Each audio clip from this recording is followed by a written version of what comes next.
Juan 16, vamos al verso 33. San Juan 16, verso 33. ¿Por qué la iglesia primitiva tenía padecimientos, tenía situaciones en su vida, en su diario vivir? ¿Por qué es que ellos tenían todo eso? ¿Y qué es lo que nosotros tenemos que aprender para nosotros poder vivir de la misma manera que ellos y poder disfrutar de las mismas cosas? Dice el verso 33 de San Juan 16, verso 33. Estas cosas os he hablado para que en mí tengáis paz. ¿Para qué? Para que en mí tengáis paz. Ahora dice, en el mundo tendréis aflicción. Ahora, aquí es Jesús hablando. No es ninguno de los apóstoles, es Jesús mismo el que está hablando y el que está enseñando esto. Dice, estas cosas os he hablado para que en mí tengáis paz. Ahora, ¿qué cosas? Vámonos al contexto anterior, al verso 25. Al verso 25, Jesús hablando, Jesús enseñando, dijo, estas cosas os he hablado en alegorías, la hora viene cuando yo ya no os hablaré por alegorías, sino que claramente os anunciaré acerca del Padre. En aquel día pediréis en mi nombre, y no os digo que yo rogaré al Padre por vosotros, pues el Padre mismo os ama, porque vosotros me habéis amado y habéis creído que yo salí de Dios. Salí del Padre y he venido al mundo. Otra vez dejo el mundo y voy al Padre. Le dijeron sus discípulos, he aquí ahora hablas claramente y ninguna alegoría dices. Ahora entendemos que sabes todas las cosas y no necesitas que nadie te pregunte. Por esto creemos que has salido de Dios. Ahora miren, en el verso 31 Jesús les respondió, ¿ahora creéis? Con una interrogante. Y les dice, he aquí la hora viene y ha venido ya, en que seréis esparcidos cada uno por su lado y me dejaréis solo. Mas no estoy solo, porque el Padre está conmigo. Y ahí ya entra el verso 33. Estas cosas os he hablado para que en mí tengáis paz. ¿En quién se puede tener paz? En Jesús. Solamente en Jesús. Y de ahí les aclara y les advierte o nos advierte. En el mundo tendréis aflicción. Ahora, hasta donde yo sepa, nosotros vivimos en el mundo, ¿no? Estamos en un planeta llamado Tierra, que comúnmente se le conoce como mundo. En el mundo tendréis aflicción. Ahora, la aplicación acá no es andar en el mundo, ¿no? O sea, no, pues tienes aflicciones porque andas en el mundo. No, eso no está diciendo eso Jesús. Está hablando del lugar físico, geográfico, del planeta. En el mundo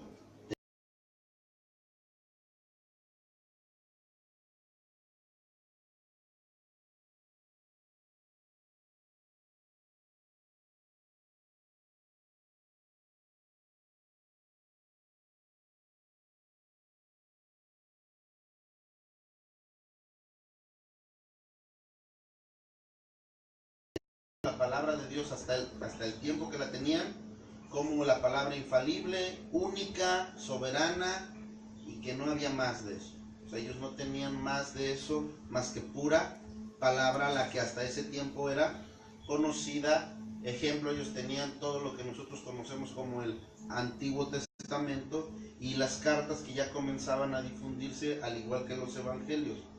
Esto era lo que ellos tenían como lo único revelado por el Espíritu Santo para ellos tener una norma de vivir.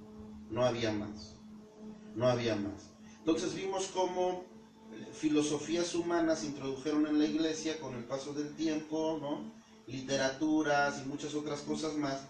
Y comenzamos, o la iglesia comenzó a menospreciar la palabra de Dios. En Hebreos aprendimos cómo la Biblia dice, la palabra de Dios es viva y es eficaz. Entonces, cuando nosotros comenzamos a menospreciar la palabra de Dios, o la iglesia en la historia comenzó a menospreciar la palabra de Dios y a poner un fundamento, o a poner nuestro fundamento de vida en otras literaturas que, aunque saturadas de la Biblia, no son inspiradas por el Espíritu Santo. Entonces vimos lo contrario a vivo y eficaz, que es muerte y destrucción, o algo algo que no edifica, que no es vivificante. Y vemos los resultados, ¿no? Cómo fundamento mi vida en cómo hacerle para ser esposo, para ser hijo, para orar, para ayunar, en fin.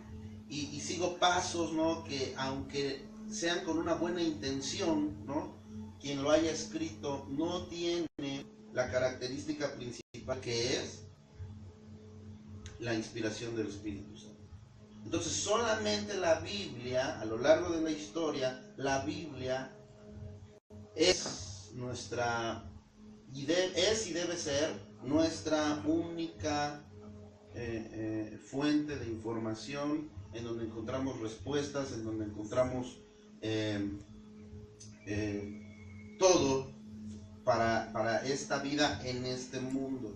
Dentro de ese contexto histórico se comenzaron a surgir preguntas de los pensantes de ese tiempo, del por qué vivían así, del por qué de repente vino un tiempo y un momento en donde esa gloria primera de asombro, de no necesidad, de ningún tipo de problemática, empezó como que a desvanecerse, y empezó a venir persecución, empezó a venir aflicción. La iglesia comenzó a tener momentos de persecución, de necesidad, de escasez, de enfermedad, de muerte.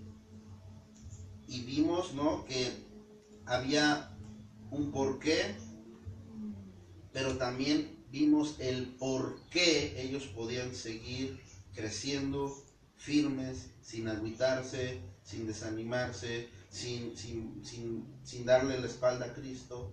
Y ahí es donde vamos a seguir hoy.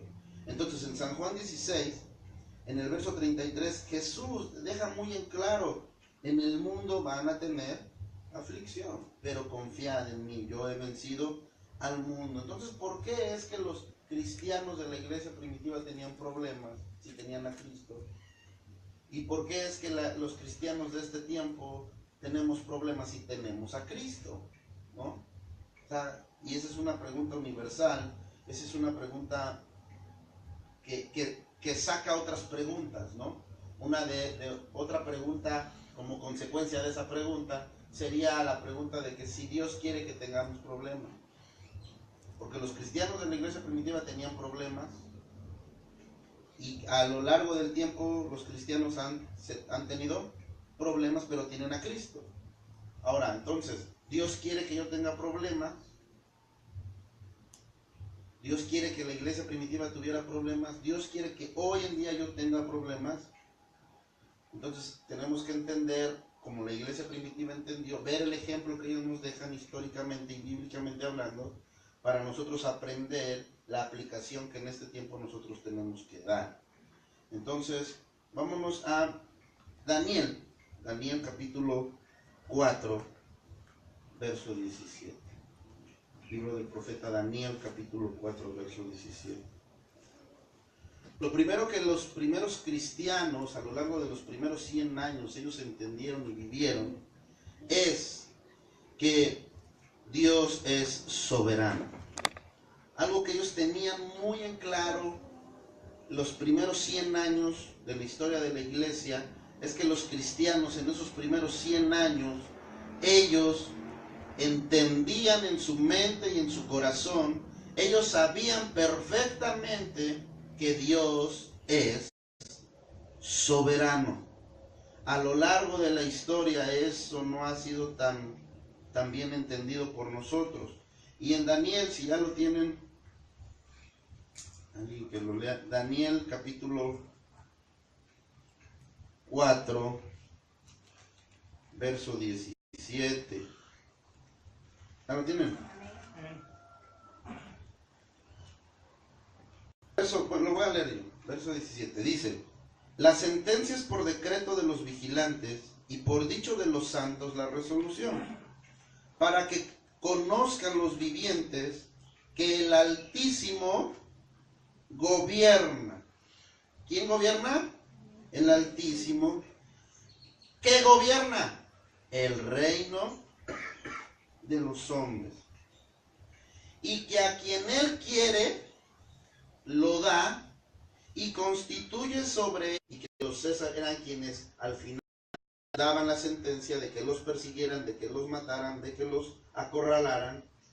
Y ellos no tenían problema con eso, porque si tú lees el libro de los Hechos, vimos el domingo que lo que crecía en los primeros 100 años, ¿qué era? La palabra de Dios. No crecía otra cosa. Dice, y la palabra del Señor crecía y el número de los discípulos se multiplicaba. Entonces, la palabra de Dios era fundamental, el estudio de la Escritura, conocida hasta ese tiempo, era fundamental por los cristianos de los primeros 100 años.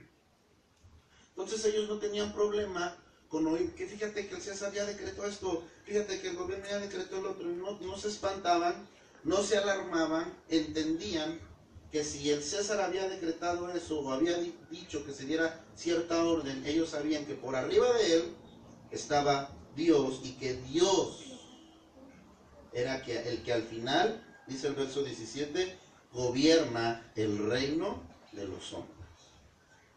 Entonces ellos abrazaban eso y ellos no se espantaban porque entendían eso. Ahora vámonos al verso 26 del mismo capítulo 4.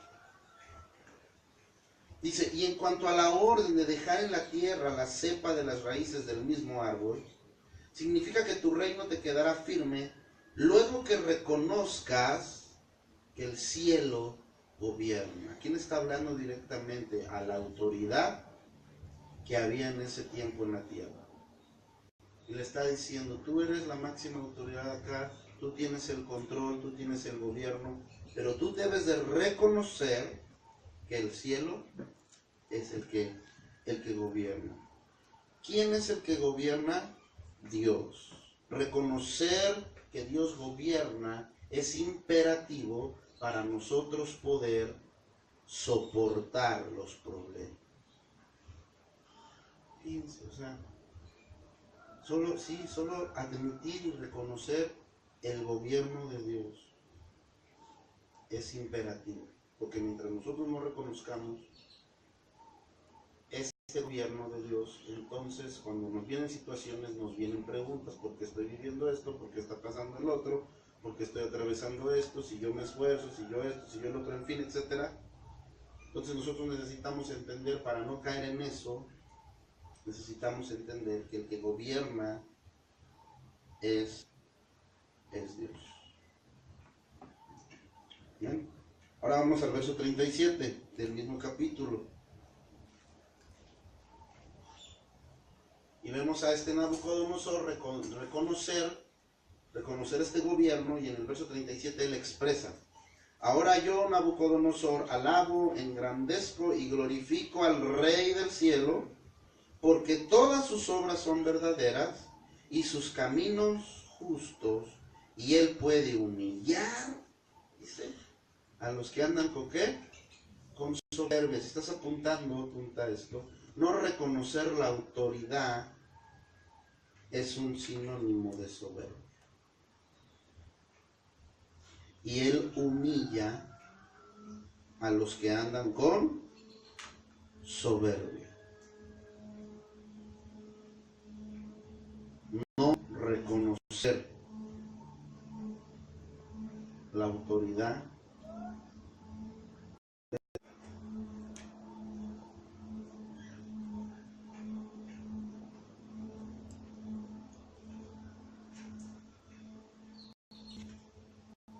capítulo 8. Samuel, aparte de que era un profeta, también era un juez en la nación de Israel. O sea, era un pastor. Lo que hoy se podría conocer como un pastor. Era un pastor. Él tenía que pastorear al pueblo. llevaba a cabo esa función. Los jueces eso es lo que hacían. Eran pastores. Y algunos malos pastores, como Sansón, como Gedeón, eran jueces, eran pastores. Bueno, entre ellos, aparte de ser profeta, era pastor Samuel. Y en el verso 8, el pueblo de Israel le pide rey. Dice: aconteció que habiendo Samuel envejecido, puso a sus hijos por jueces sobre Israel. Y el nombre de su hijo primogénito fue Joel, y el nombre del segundo Abías, y eran jueces en Beerseba. Pero no anduvieron los hijos por los caminos de su padre, antes se volvieron tras la avaricia, dejándose sobornar y pervirtiendo el derecho. Entonces todos los ancianos de Israel se juntaron y vinieron a Ramá para ver a Samuel. Y le dijeron: he aquí tú te estás poniendo viejito, y tus hijos no andan en tus caminos. ¿A quién le va a seguir? ¿No? ¿Quién nos va a guiar? ¿Quién nos va a pastorear? ¿Quién nos va a enseñar? Constitúyenos ahora un rey. Ellos le dijeron: constitúyenos ahora un rey que nos juzgue como tienen todas las naciones. Pero no agradó a Samuel esta palabra que dijeron: danos un rey que nos juzgue. Y Samuel oró a Jehová. Y dijo Jehová a Samuel: oye la voz del pueblo en todo lo que te digan, porque no te han desechado a ti, sino a mí me han desechado. O sea, el pueblo no reconocía el gobierno de Dios. No reconocían, no se daban cuenta que quien reinaba sobre ellos era Dios mismo. Él era su rey. Y ellos querían ser iguales a las naciones de su alrededor. Ellos querían un hombre por rey.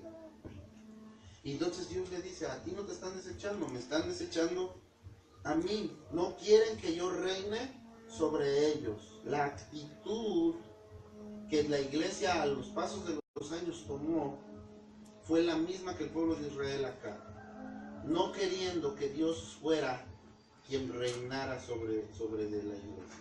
Entonces tú vas a encontrar los primeros 100 años, 200 años, 300 años a Dios siendo el rey de la iglesia. Pero después de eso, al igual que el pueblo de Israel, la iglesia dijo: no, queremos como todos los demás. Dice, verso 9: ahora pues oye su voz, mas protesta solemnemente contra ellos y muéstrales cómo les tratará el rey que reinare sobre ellos. Y refirió Samuel todas las palabras de Jehová al pueblo que le había pedido rey. Dice el verso 19: pero el pueblo no quiso oír la voz de Samuel y dijo: no, sino que habrá rey sobre nosotros, y nosotros seremos también como todas las naciones. Ojo ahí, son versos claves para entender el tema que estamos viendo. La iglesia cristiana no puede ser igual, voy a ocupar este término, a las demás iglesias. No podemos ser igual, porque sobre nosotros está el reino de Dios. Él es el rey. Pero cuando nosotros no admitimos ese gobierno o ese señorío, entonces somos exactamente igual a nos volvemos una religión. En eso se volvió la iglesia, en una religión. En eso se volvió, en una religión. Y la iglesia de Cristo no es una religión, pero se volvió una religión por no admitir ni querer el reino de Dios de una manera real, literal, firme y verdadera. Ahora, capítulo 9, verso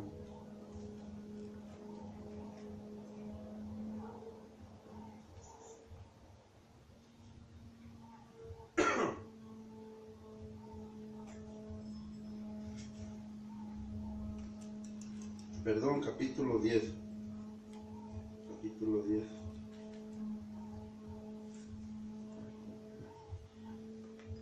Dice el verso 1.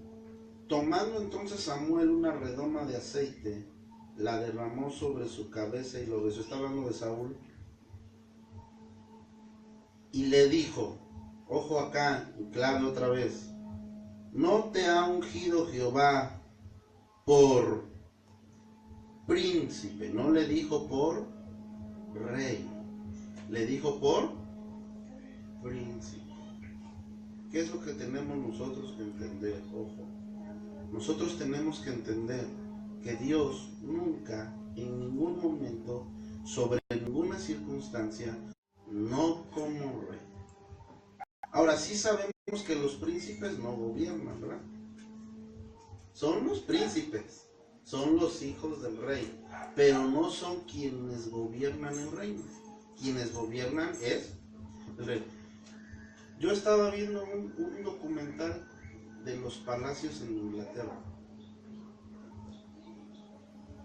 Y yo dije, ¿no? O sea, pasaron por adentro las cámaras, los cuartos, sus recámaras, sus salas, sus comedores.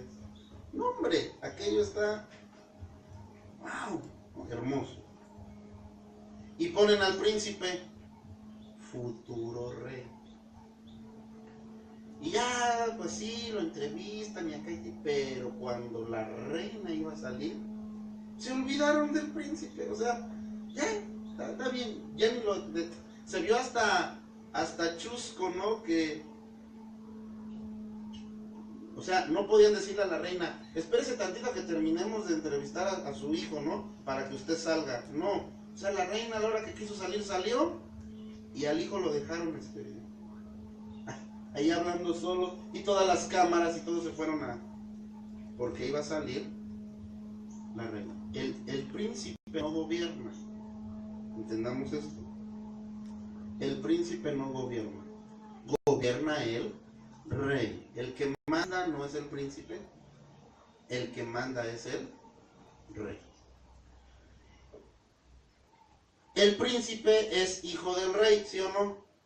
¿Sí? Entonces, si nosotros somos hijos de Dios y Dios es rey, entonces los que somos príncipes, princesos y princesas. Pero ojo, ahí te va. Aunque seas princesa y príncipe, no tienes ni tantita autoridad para poder hacer o mandar o gobernar lo que solamente el rey puede hacer. O sea, tenemos autoridad, sí, pero no tenemos la autoridad del rey. ¿Sí me explico? No tenemos la autoridad del rey. Somos hijos del rey. Tenemos cierta autoridad, pero no tenemos la autoridad de él. Él es el rey.